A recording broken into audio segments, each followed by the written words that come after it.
If you want a hollow figure or praline with a perfect gloss and a nice coloring, like those eggs here just in front of me, you need to create this mixture of melted cocoa butter and fat-soluble coloring.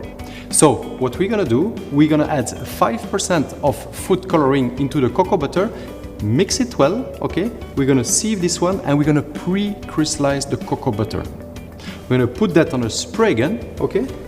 Take the form, like this one, this mold, okay? And we're gonna apply by spraying with the spray gun into the mold.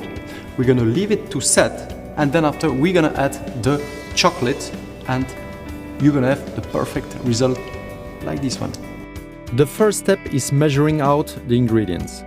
For this recipe, you simply need to melt cocoa butter in the microwave at a temperature between 40 and 50 degrees Celsius. When that's ready, add 5% fat-soluble food coloring and mix the two together to create a perfectly homogeneous mixture. Now, before pouring the mixture into the spray gun container, I need to sieve it. I always use a sieve with a fine mesh to remove any and all lumps.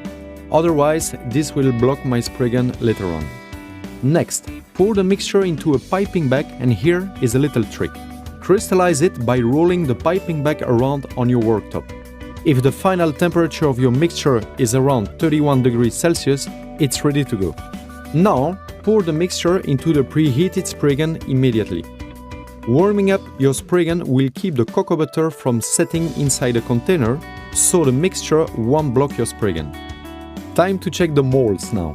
Make sure they are perfectly clean and dry to avoid any visual imperfection. And then, heat them up at 20 degrees Celsius. If the molds are too cold, the spray gun mixture would set too fast, which might lead to a loss of brilliance or dull stains on the finished product.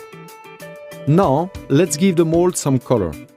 Just spray a thin layer of colored cocoa butter into them and leave them to rest for a couple of minutes at room temperature, so the layer of cocoa butter can harden. After setting, you can fill your praline molds with any chocolate you like. And for hollow figures, you can fill the mold with pre-crystallized chocolate. Leave them to set and unmold them. The end result should always be colorful and bright, with a wonderful gloss. If you have some leftover spray gun mix, always keep the spray gun container in a heated cabinet at around 45 degrees to keep the cocoa butter from setting. Or keep the colored mixture in a separate container in the heated cabinet. That way, you'll always have it at your disposal, ready to use.